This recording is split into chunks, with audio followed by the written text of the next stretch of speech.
Hello, everyone, and welcome to today's Safety and Health Magazine webcast.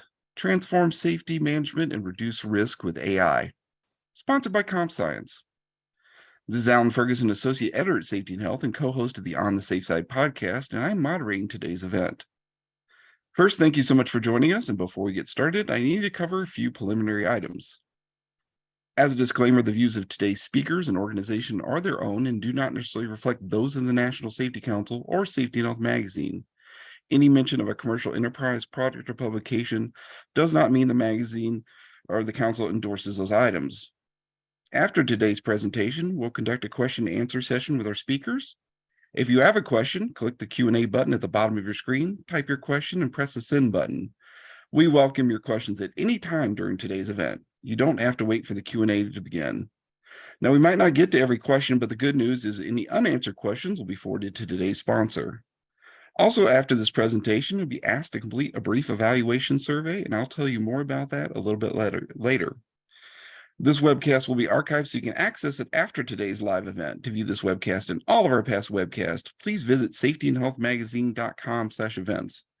And with that, let's introduce our speakers. With us today are Josh Butler and Christopher Mizell. Josh is the CEO at CompScience and an executive leader and entrepreneur with 20 years of experience building tech products, including NIO's self-driving car and safety analytics platform. Christopher is the head of loss control at CompScience as an executive with 10 plus years of experience in occupational safety and health. He's also a former vice president of risk control at Captive Resources. Josh, whenever you're ready, go ahead and take it away. Thanks so much, Alan. Really huge thanks to the National Safety Council for having us today. This is really a super exciting time for safety professionals to get more proactive with AI-powered tools. A lot of safety teams are leaning in on these new technologies, and today we're going to dig into the core problem that too often is holding companies back from investing in improvements that prioritize worker health, safety, and wellness. And the key here is that worker wellness is good for the bottom line, and we're going to show you how to prove it. So like you heard, I'm the CEO and founder of CompScience. My background is really in computer vision and data analytics originally. I started off in the safety space, working on auto safety features. These are vision-based perception modules that I was working on for applications like automatic emergency braking, lane keeping, adaptive cruise control. And really, I dove into the workplace safety space when a family member of mine was unfortunately injured while operating some heavy machinery on a construction site. So I built CompScience as a response to the breakdown in communication that happened there, and frankly, too often leads to safety getting the short shrift. You'll also be hearing from Chris in a little bit. And I guess what you could say is you'll be getting a little bit of a combination of traditional safety and next generation safety technology today. So excited to be here. So let's take a second and share what we do at CompScience. Thanks to recent advances in visual AI and data science, we've been able to make it really super easy for safety teams to upload video to our intelligent safety platform. We then enrich that data with AI and data science, leveraging a combination of insurance data and the hazards that we detect in that video. Then we make it available via an interactive safety web application. You can see the risk reports and the dashboard here on the right. Those have predictive metrics, they have heat maps and recommendations as well. And we also provide competitive workers' comp insurance quotes that come with our safety technology bundled in as well. So in short, we're combining science and workers' comp to break down the barriers and keep people safe. So really quick, let's go over what we'll be talking about today.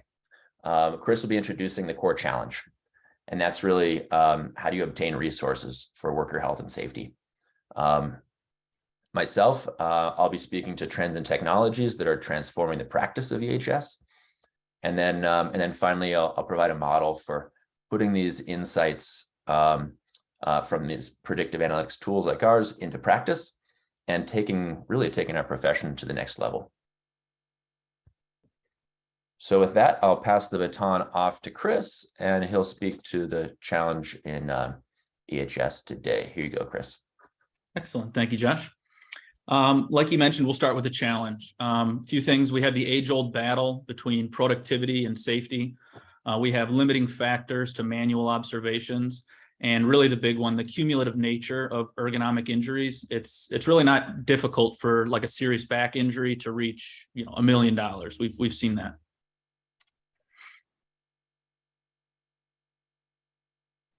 First, prevention is woefully underinvested.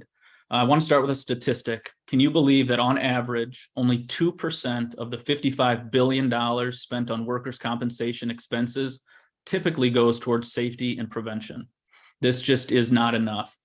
There's on average about 2.8 million non-fatal injuries every year, and that's in the US alone, and more than 360,000 workplace fatalities worldwide annually. And even with an available budget, oftentimes productivity is still prioritized over safety. The ROI for safety is there, everything from direct savings on medical costs to paid time off and litigation. It just really takes the investment. Safety typically has a lot of stakeholders with responsibilities tied to it. With medium and even some large companies, safety may not even fall to one employee. Each of these key stakeholders have different metrics that they follow, and if you can't speak their language, you can't convince them. This is why the safety field is so underfunded. Safety professionals need to understand and use the metrics that are relevant to others. The whole team needs to be brought to the table around a safety improvement. And in this presentation, we're going to show you how to do just that. Safety controls are too often seen as disruptors to productivity. A few years back, actually, the NSC released a worker survey, and it reported that nearly 2/3 of employees in the construction space felt that productivity is prioritized over their own safety. And it wasn't just construction, agriculture and another of other industries scored similarly. Production should not come at the cost of our employees' safety. It's truly a balancing act between productivity and safety. Safety mitigation efforts often take time to realize their true impact. And because of this, it's often harder to justify them as an expense. Consider how many of us have likely seen pushback on safety initiatives because of a perceived hindrance to productivity. And how often does safety actually win? Too often, safety and productivity are seen as in conflict with each other rather than working in tandem. But safety and productivity don't need to be mutually exclusive. A data-driven look at the hazards can often lead to mitigation ideas that don't negatively impact productivity.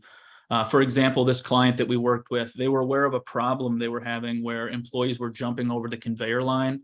They were trying to maximize the time they had on lunch break.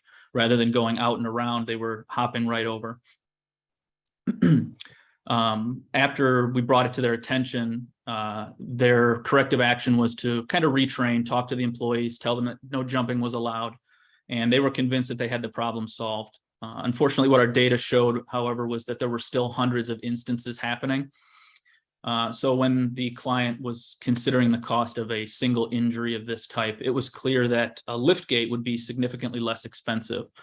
So they were able to make the pitch for a liftgate. They got their budget approved, and a liftgate essentially totally eliminated the problem.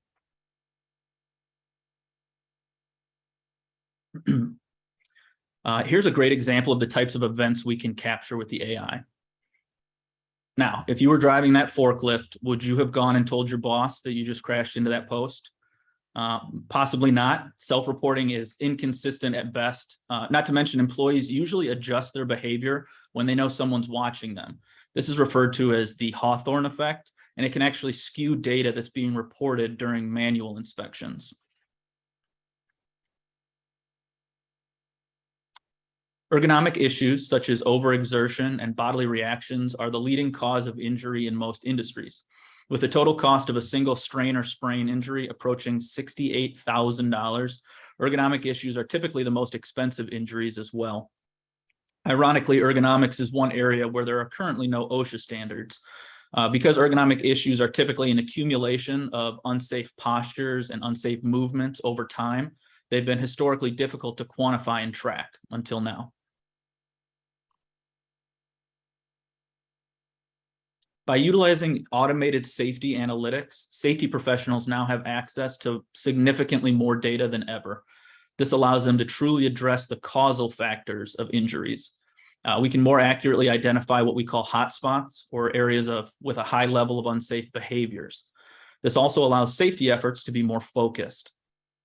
Like here with this client, we were able to help their safety manager recognize a pretty significant exposure to workers on this line. After installing a number of A-line tables to adjust the working height, the client saw a 59% reduction in all high-risk waist bends.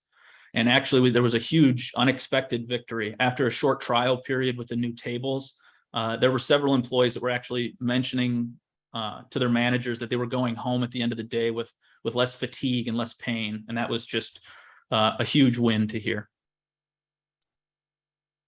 All right, and back to you, Josh.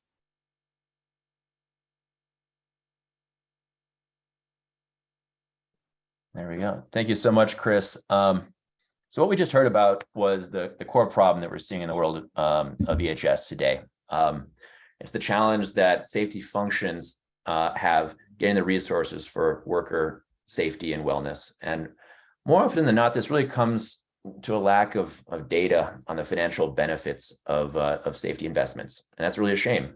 Our people are a company's most important assets, and caring for them isn't just the right thing to do. It's good business. So now what I'd like to do is I'd like to share some exciting trends in technology that are really transforming this profession.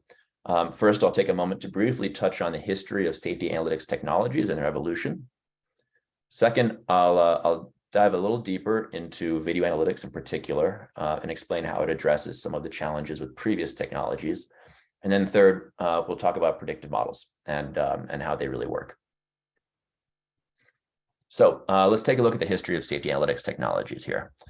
On the vertical axis, you can see the amount of data that's collected by these devices and tools as they've advanced over the last few decades. So let's start back in like the early 90s. You had EHS software that was hitting the market. And this really, was a way to aggregate manually entered data to allow for more advanced analytics and reporting internally, but it still did require completely manual data entry, right? Then in the 2010s, telematics like GPS trackers and dongles that get attached to vehicles, they started to provide a continuous stream of vehicle data that could be analyzed automatically. This was actually the world I was in before this. The application for this is primarily auto safety, and it allows you to track things like hard braking, quick turns, rapid acceleration, and even collisions. But again, it's tracking the vehicle, not so much the person and the activity associated with that person, right? Then about 7 to 8 years ago, wearables hit the market. And this is a new kind of technology that really is able to track individuals, not just like vehicles and equipment, right? It does allow sort of a new richness of safety data that you never really had access to before for understanding specifically ergonomic issues, which are the most common cause of workplace injuries today. And while they do generate something like 10x more data than telematics solutions, we've definitely seen various challenges, and many of you might have already tried these in the field. There's a significant upfront purchase cost for one, for all the new hardware, all the new wearables that have to be distributed and administered. You don't really get the context on the work tasks that are driving like awkward postures and activities that they're detecting, right? And then some workers just don't like the feeling of putting on a tracker every day, right? And if people don't wear them, we don't get the data, of course. So it's difficult to draw insights if you only have partial adoption.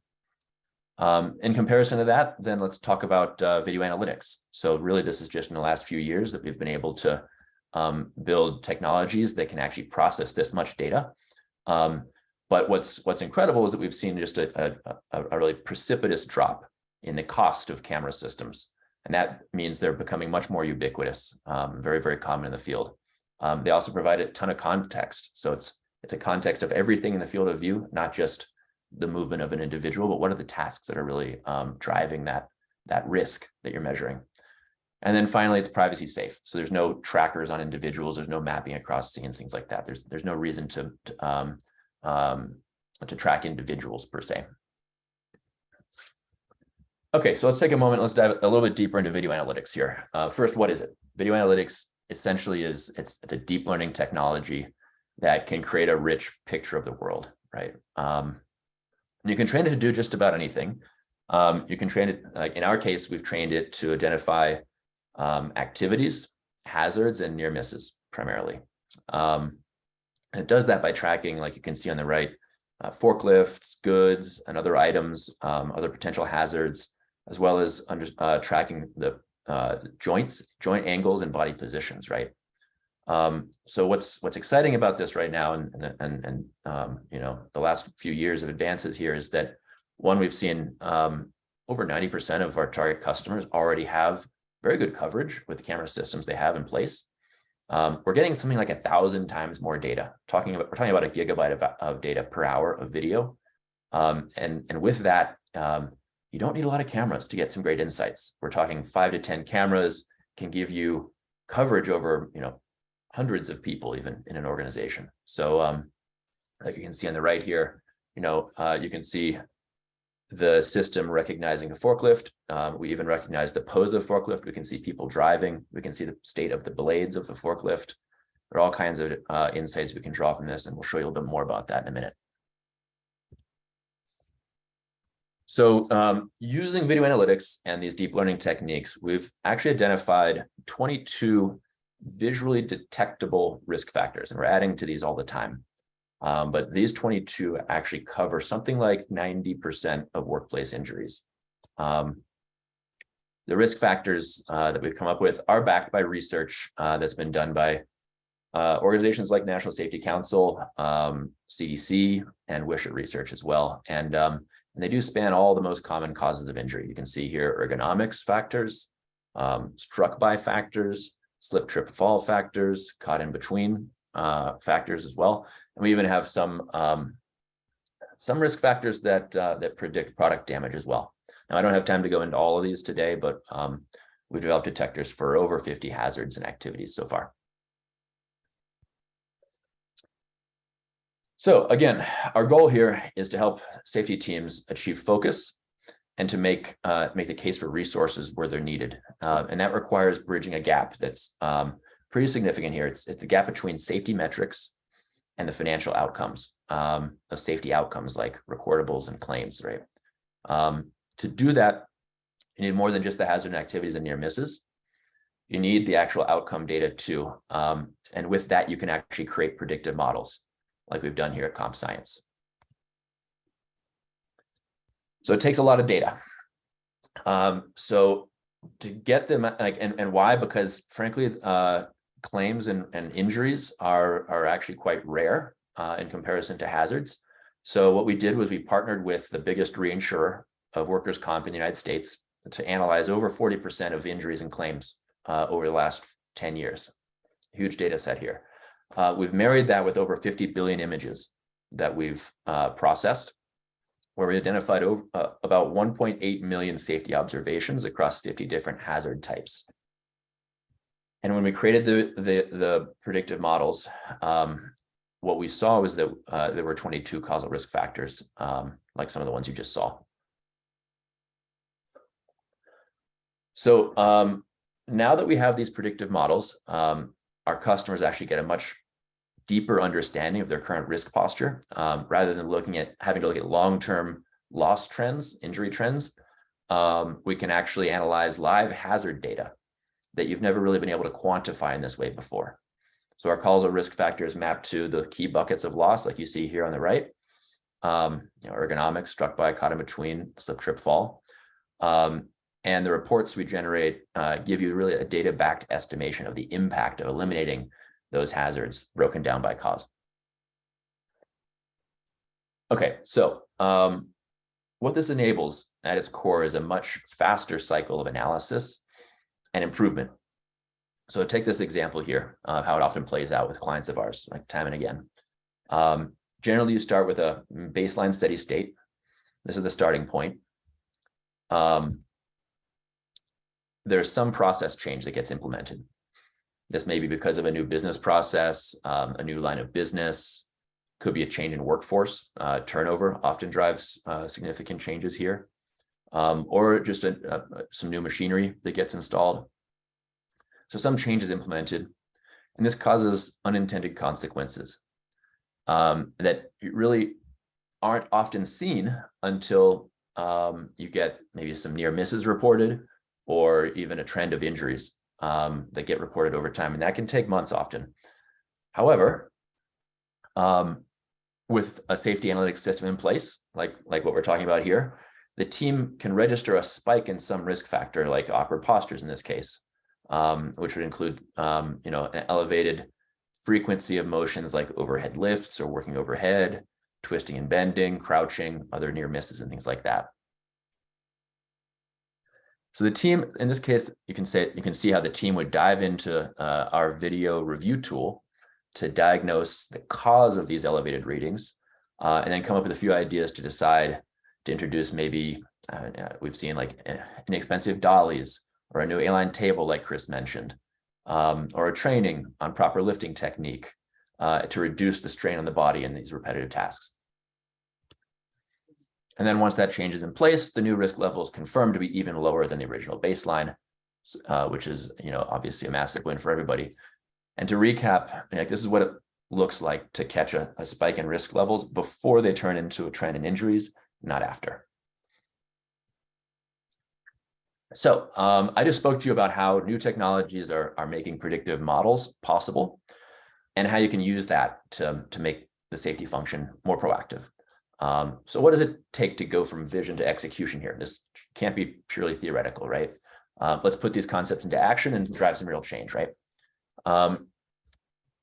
In this last section, I'll speak to 4 things. 1, finding the owner of budget and resources.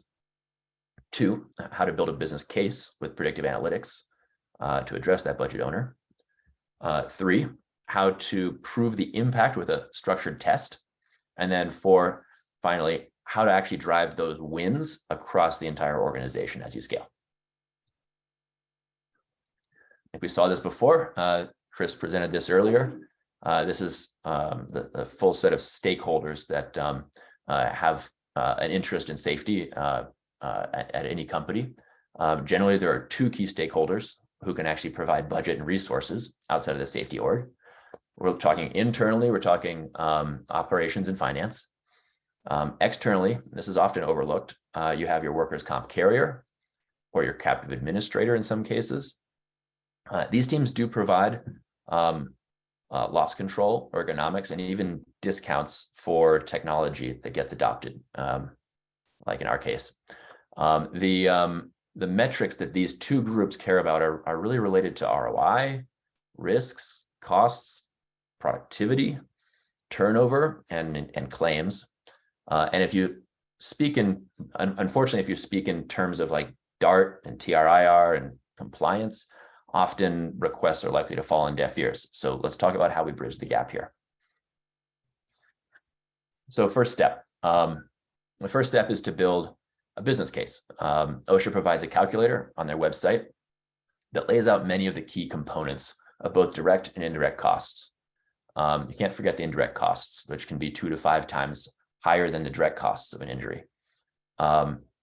When you go for budget, speak to the terms that the specific group you're talking to owns. So if it's your carrier, speak to claims and risk in general. If you're talking to the operations team, speak to productivity interruptions, lost time, turnover, recruiting. We all know it's a very tight labor market today, and lost production can be incredibly expensive. Talking to the finance team, speak to insurance premiums, deductibles, OSHA fines. Remind them that there are insurance discounts available for companies that use tools like ours and some of the other ones I mentioned. And then use a predictive model like ours to estimate the reduction in cost based on a reduction in predictive risk factors to make your argument here. Okay, so now it's time to build a controlled test once you have your argument in place, your business case in place. With this controlled test, your goal is to prove the value of the work you're doing from a business point of view. You do this in a limited test that's low risk in order to build this case. Use a comprehensive predictive analytics tool to measure not just the risk factors, but those expected costs to the budget owner. And again, here are some of the example causal risk factors that we saw before. These have emerged as really the top drivers of injury and loss in the work we've done. And in the reports that you can get in this, this is the tool that we provide to our customers. We give you a before and after picture of the expected costs. We give you benchmarking across facilities and other companies like yours. We give you heat maps of hotspots of risk. We also provide analysis and recommendations related to repetitive tasks so that you can implement some cost-effective interventions like administrative training and engineering changes. And then finally, we help you close the loop, measuring the improvement and validating the business case you made in the prior step. So once you've proven the impact with your trial, now it's time to scale your wins across the entire company. Here's where it's important to have a process for benchmarking across facilities so you can prioritize effectively. Focus on the facilities that are most in need first. These are your biggest opportunities. Don't let the flavor of the month dominate your strategy here. Use predictive data to stay proactive, not reactive to incidents that happen on a daily or weekly basis. And then lastly, share your benchmark data with operations and finance regularly. Get them to understand those metrics more deeply. Get them to include those metrics in their scorecards to ensure that you can consolidate your wins. When you have commonality in these predictive risk metrics, that's when you are able to up-level the safety function and its priority in the organization. So with that, I really want to thank you all for being here today. We didn't invent predictive analytics, but we are doing everything in our power to help forward-linking professionals like you across every function to get the tools and the resources that you need to be proactive and as effective as you can be. This movement is all about helping everyone get home safe at the end of the day. Now, we all do encounter setbacks in this world. It's full of competing priorities, but we're here at CompScience. We're here to help. So please reach out and we'll help you build a strategy for taking your team to the next level. So thanks. And with that, I'll open up to questions. And back to you, Alan. Well, thank you so much to you both for this fantastic presentation. And before we start the Q&A, we want to remind everyone of the evaluation survey we're asking you to complete. The survey will open in a different screen after this webinar. Your input is important because it'll help us improve our future webcast. And once again, as a reminder to our attendees, if you'd like to ask a question, feel free to click the Q&A button at the bottom of your screen. And again, if we don't get to your question, all unanswered questions will be forwarded along to our sponsor. So our first question, what kind of technical problems do you run into trying to start these kinds of safety programs? Sure. I can handle that one. Early on, when this technology was new, the challenges we faced were really around integrating with the video management systems. There are a lot of different systems out there, and each system is different. We've really found a way to address those issues by eliminating the need to integrate directly at all. This also eliminates IT security concerns as well. Now, the way it works is all you have to do is export video from a system. You export a sample of video, almost like, an hour inspection would give you a sample of time to do an inspection on a site. So you export a sample of video, and then you upload it to our tool. And basically, any video management system has that capability, and we can process just about any codec that's open out there. So we've been able to address most of those technical challenges that we've seen in the market. So next question, you showed a lot of warehouses. Is that mostly where you focus? I can take that one too. Yeah, absolutely. We showed a lot of warehouses. Certainly any industrial space is a focus of ours. We don't just work in warehouses. We work with auto manufacturing companies, food processing, recycling and waste is very interested in what we're doing. Transportation and warehousing, construction materials, frankly, anything where there's a significant risk of life and where either there already are cameras or we can actually place cameras as well. This question is for Christopher. Has this actually saved anyone's life? Oh, that's a good question. That's a question we always get in safety, no matter what is, did we save a life? Life saves are always difficult to quantify. We're all about stopping things before it turns into a potentially life-threatening incident. We catch like 100 times more examples of near misses and collisions and thousands of the unsafe behaviors. If you remember kind of the Heinrichs model, based off of everything that we've caught, I'm confident we've saved at least one from a major tragedy. We've gotten a couple of questions on this. How much does this sort of project typically cost?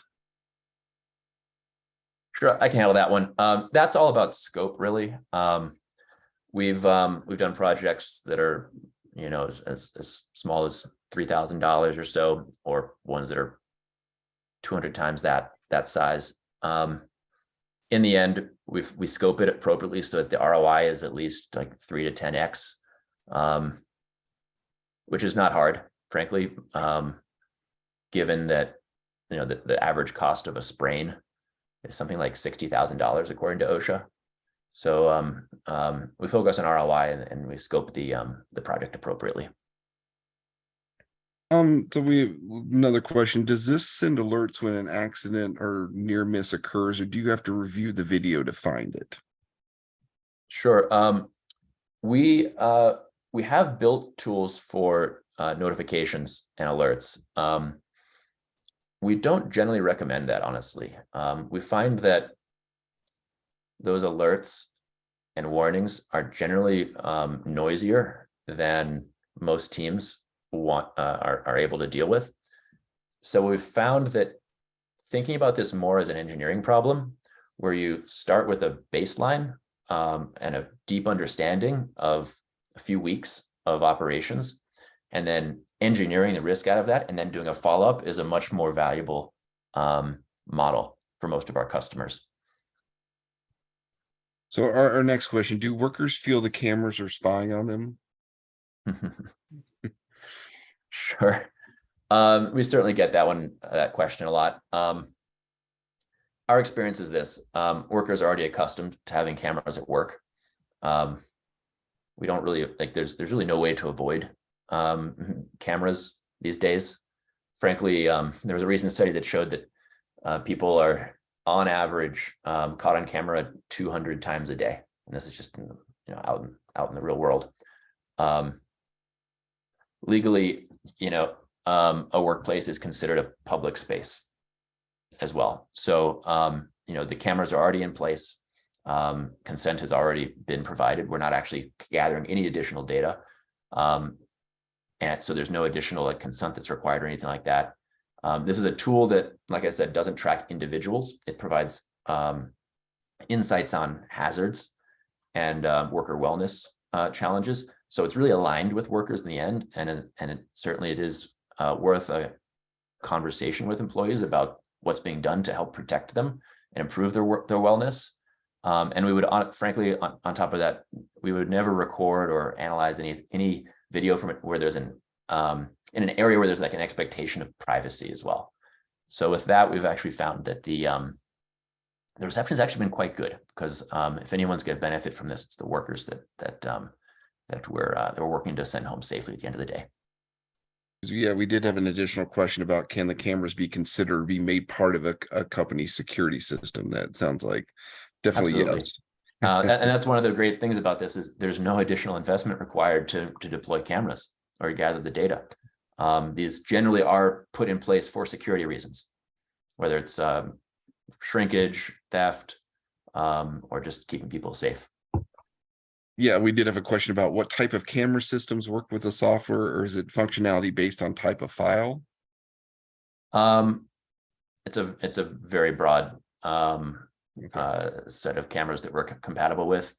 I'd say 1 megapixel or more, which anything in the last 15 years should be. Generally digital. Digital cameras would be the preference. Yeah, it's very broad compatibility. It's almost never have we actually had a system that was not compatible. Another question, does the client upload the video and how long does it turnaround take for analysis and reports? Sorry, Chris, do you want me to take this one too?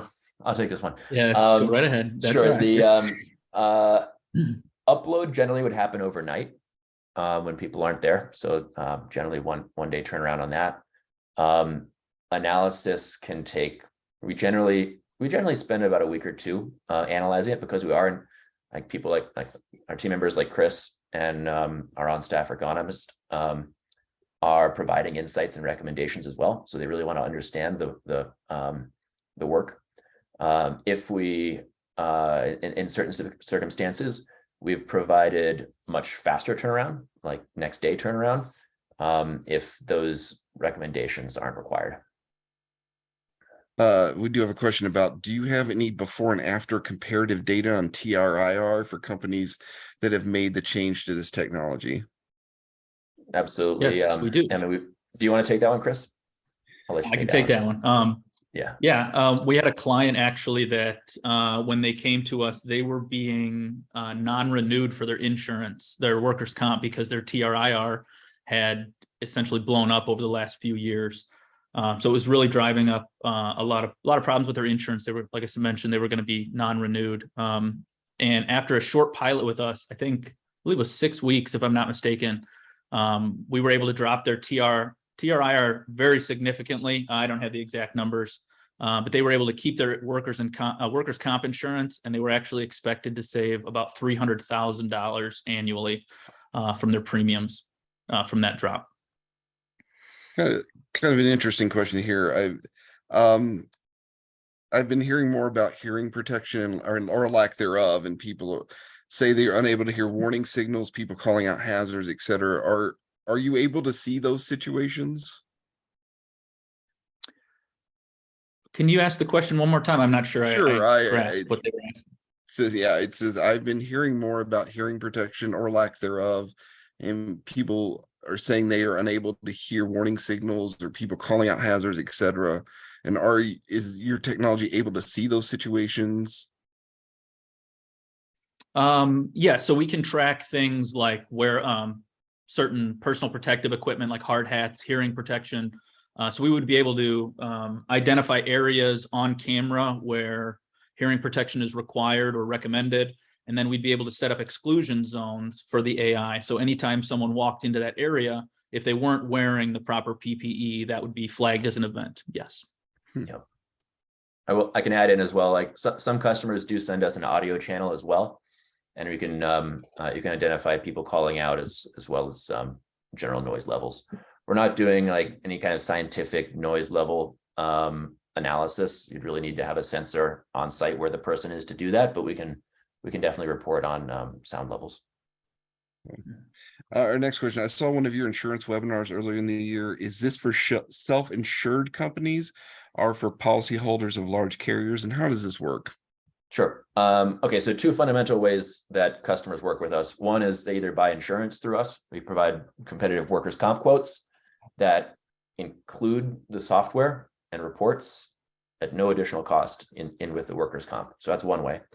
The other way is if you don't buy workers' comp through us, you can purchase annual licenses and get the services in that way. So captives generally would go with the software as a service route.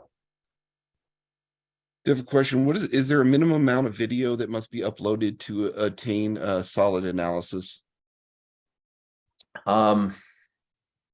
Yes. Generally, we work with somewhere between 50 and 200 hours of video data. But we've definitely been able to generate some great insights for less than that, just a few hours of data. but generally we like to be reporting at a level that's like far superior to what you could do with a manual inspection, which is usually what, like 2 to 3 hours of on-site time. We generally want to be somewhere in the north of 50 hours to upwards of like 200. How can I'll try to read this question the best I can. How can AI kind of help with compliance with OSHA regulations? It's kind of a two-part question. So how can AI help with compliance with OSHA regulations? And also we had an AI company installing software and hardware to perform inspections on forklifts, but it was a huge disappointment. And do you have any suggestions?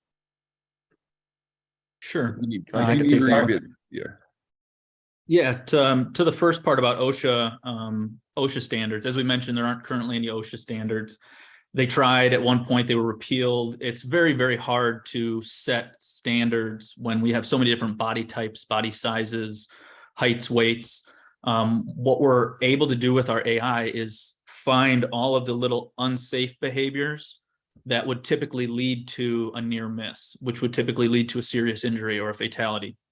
So what we're hoping is, as this technology really grows and we really start building giant data sets, companies like OSHA, maybe some ANSI regulation around number of unsafe forward bends or different dips or squats.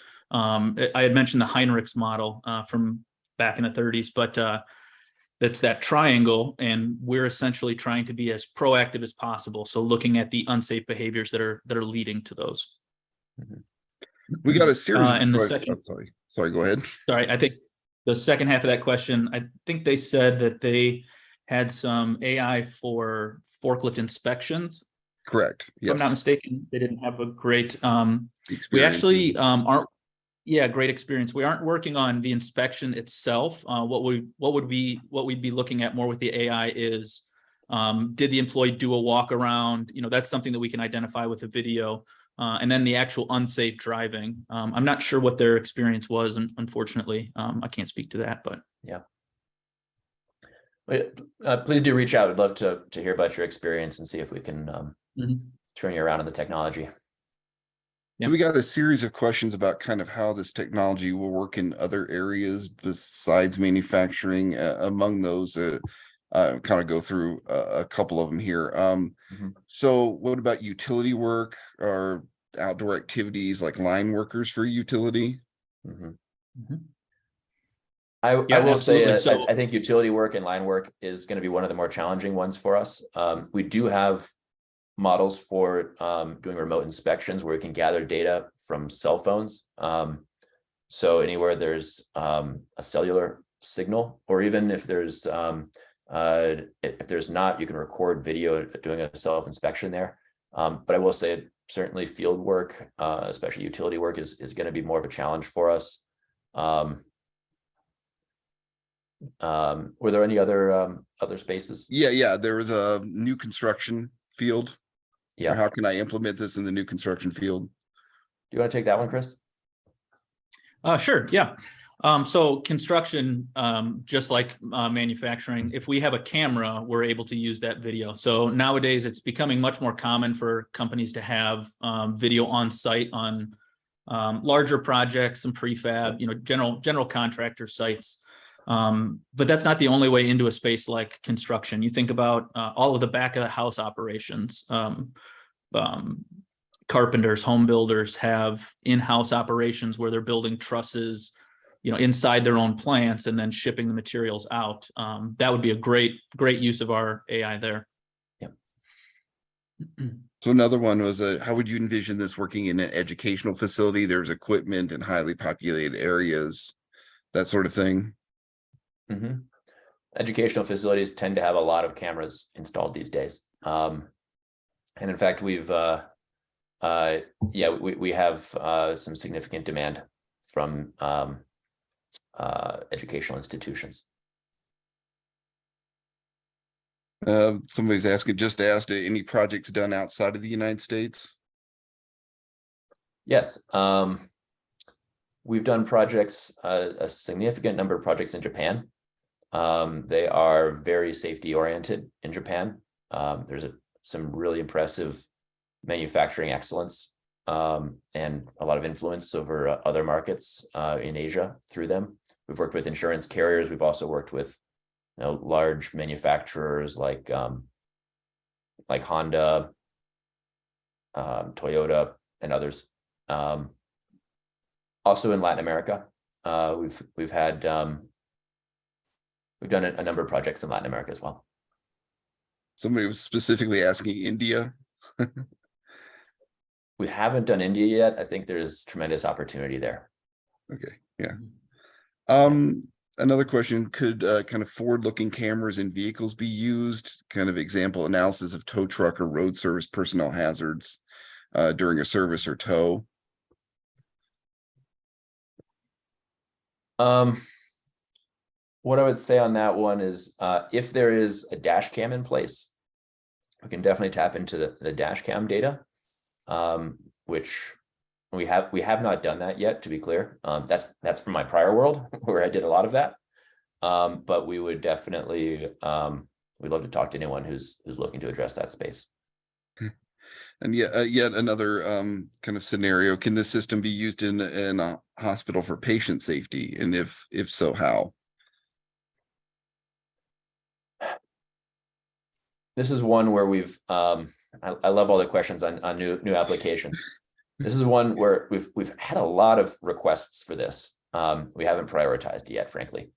We just see so much demand and opportunity in industrial spaces in general that we haven't had time to prioritize hotel spaces, even though I think we all understand that there's a lot of need for workers in healthcare as well as patients. We do have a question. Have you worked in retail warehouses? That's like things like areas such as cross-dock terminals, and kind of what are the, I guess, computer requirements there, if so? I mean, absolutely, that's our bread and butter. Retail, wholesale trade, warehousing, cross docks, all of the above. I mean, that's absolutely our bread and butter. And we find that they generally do have good coverage of camera systems tracking the freight as well as people and safety issues there. Just had another question. How do you convince or persuade a company to give you their video data? Well, we make it in their interest. We make it a very clear ROI case for why it makes sense to really take advantage of the data that they're already collecting. We have we've built our platform with security and privacy in mind from the ground up. And that's why we've been able to get so many great like Fortune 500 companies as clients to date. So I think that our client roster kind of speaks for itself and addresses many of the potential concerns around security and privacy that could come up. And then I think the value is just there, given that, workplace safety is a very, very big deal. And it's just good business to focus on these problems. I was just curious, for employers, have there been any aha moments when they see kind of these analyses or reports? There've been these, I imagine there are some. Yeah. Do you want to, can you think of any, Chris? Well, the example I gave with the conveyors was a pretty big aha moment. We ran the analytics, we showed them it was happening. They went out and did what they thought was best, a little bit of training, talking to the employees, and then they polled their supervisors about if it was still happening, and the feedback was no. So when they came to us, they were saying, this next analysis is going to be great. We're not going to have any. And we actually were finding that they were still having hundreds. It was when people weren't looking and at different times of the day. So they had a pretty big aha moment where they hadn't actually licked that problem. There was actually one of the other questions that asked about compute power. I'm not sure if you spoke on that, Josh, but there are not compute requirements. So we're taking existing video that you're already recording, and we are computing, we're processing that video. So but military encrypted, once we're done with it, you get it back. It's really that video that you would normally delete after a week if nothing happened. We're just able to wring out all this extra data from it. So it's the same video you're already collecting. So another question I had, what reactions do employers have when they see some of the safety issues on video? That's always a fun one. I always get those reactions. The reactions are good and bad. I mean, a lot of times it's seeing things they never thought would happen. Somebody climbing up on top of a piece of machinery was one. We had an instance of someone driving a forklift in reverse for like 20 feet while reading paperwork, not looking behind them. Just truly, for me, the safety guy, terrifying things that we were seeing.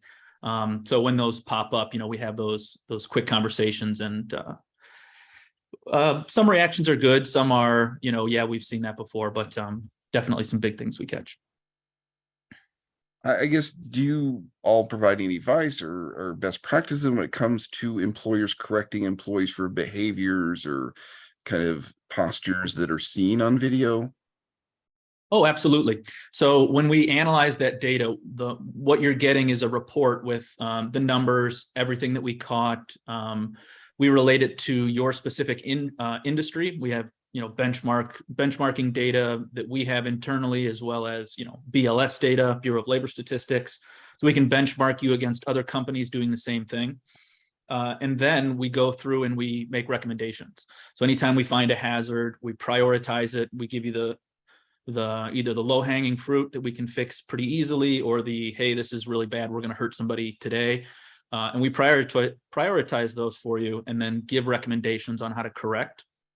And then we actually, depending on the structure of your account, we have certain action tracking abilities where we have one-on-one conversations with your on-site safety professional, with myself or my team, and we can coach, we can live coach, we can give you recommendations, everything from behavior to we make engineering and administrative control recommendations as well. We did have a question about kind of how many years does it take for you to come from the concept to reality of an AI application? It's a great question. Oh, It does depend on your team. For us, it took us about 3 years to build a product that really lives up to the expectation that we and the carriers we work with have. It's one of the first things goes back to someone asked, like, how do you convince people to share your data? Well, you have to be able to provide value in order to develop that trust. And that was certainly so getting data, not just the video data, but also the claims data. It took a lot of hard work, and now, thanks to the partnerships we developed and the customers that have participated in our early trials, about 3 years later, we've got a product that's really exciting, and I think is ready to be on stage with the National Safety Council today. I did have at least one more remaining question. Can you expand upon the value add your folks like such as Christopher bring along with your product, and what does that typically look like in practice? Yeah, so I think this came through before I answered the last question. Okay. Those reports that we're generating, the live recommendations, I won't call it hand holding. There's a certain level with each client. Some people have full-time safety professionals where we give them the hard data and they analyze it themselves. They, match it with loss runs and their own analytics. And we have clients that don't have a full-time safety, or it's that person that wears 10 hats and has 10% of the amount of time. And we can spend a lot more time with them, giving actual recommendations, showing them things that have worked for other clients, and making sure that everybody improves. I was also curious, we spoke about working with safety professionals earlier. What's kind of been the reaction from safety professionals at these facilities? I would imagine that this is by and large considered a helping hand to them. Oh yeah. Yeah. I'll tell you my own reaction. So Okay. I've been waiting for a product like this for a very long time.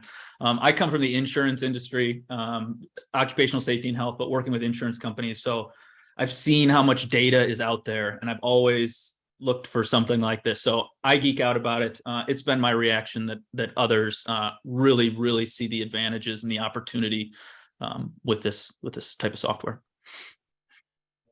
Well, as we approach the end here, any closing thoughts from you gentlemen?